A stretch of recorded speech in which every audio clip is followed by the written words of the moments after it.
some important points.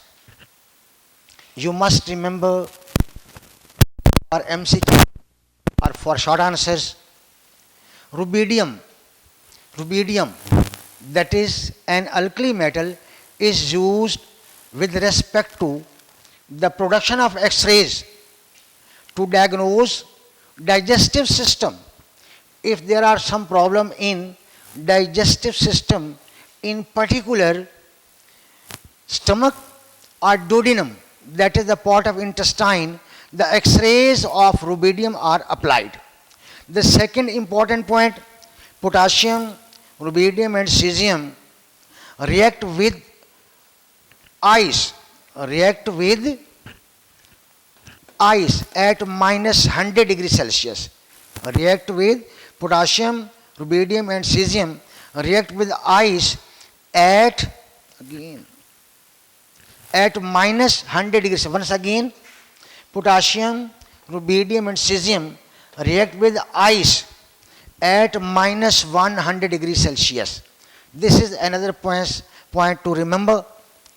Now, question answers which are very, very important with respect to alkali and alkaline earth metals, AM and AEM.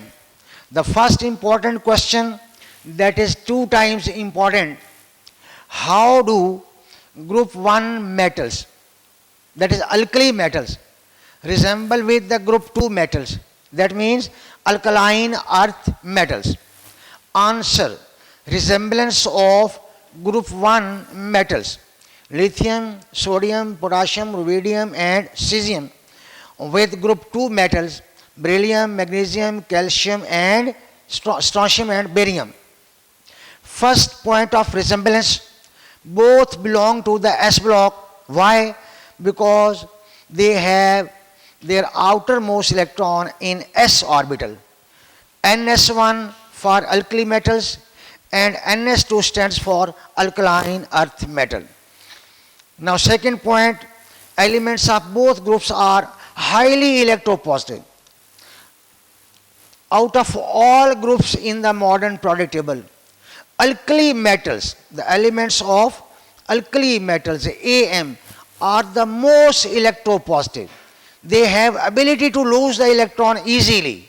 That's why their reactivity is much more as compared to the alkaline earth metals and some other groups of the periodic table.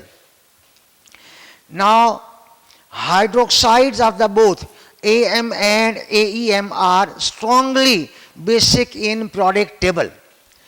Sodium hydroxide from AM and magnesium hydroxide from the AEM, they are strongly basic as compared to the elements of other groups in modern periodic table. And keep in your mind, magnesium hydroxide is usually found in the toothpaste. I also write here another point, MgOH whole twice is the base found in toothpaste.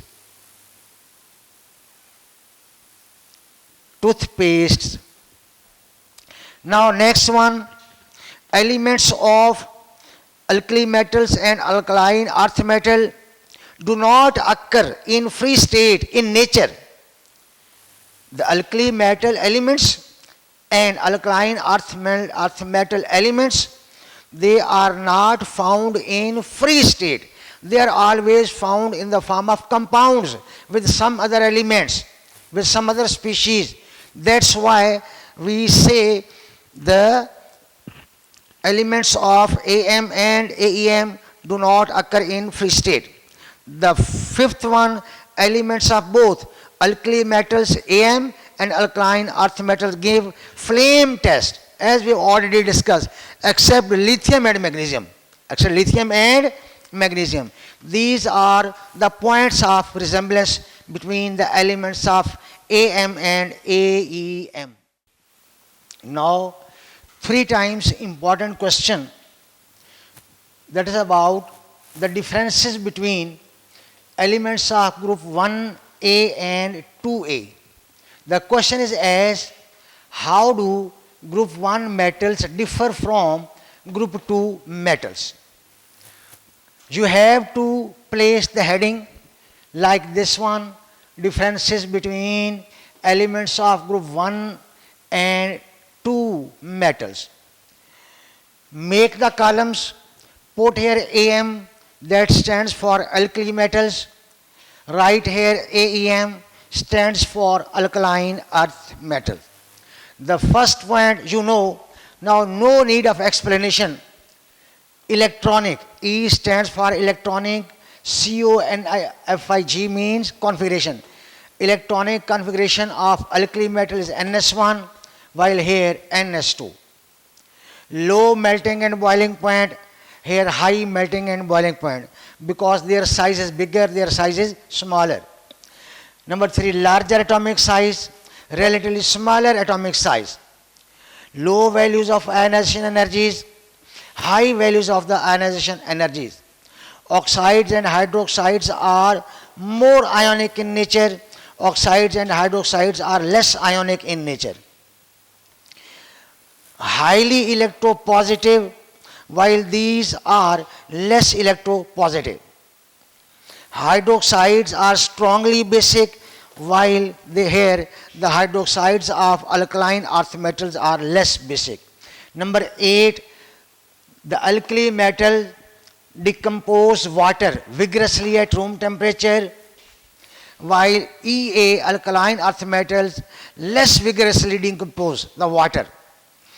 For example, 2Na plus 2H2O goes to form 2NaOH plus H2.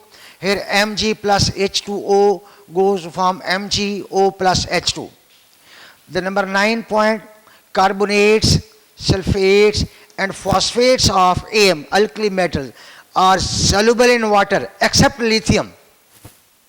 Lithium carbonate, lithium sulfate, lithium phosphate, they don't dissolve in water, while mostly insoluble in water. For example, calcium nitrate. Next one, the sodium nitrate on heating changes into sodium nitrite along with oxygen. But here, calcium nitrate on heating changes into calcium oxide, nitrogen dioxide and O2, 4NO2 and O2. These are 10 differences. You have to remember at least 7.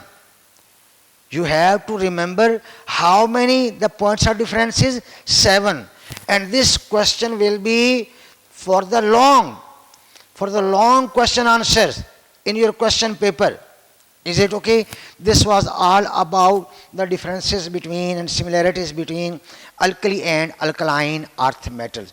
Inshallah, next time we will try to finish the alkaline earth metals, because another important question is there, that is about the peculiar behavior of beryllium.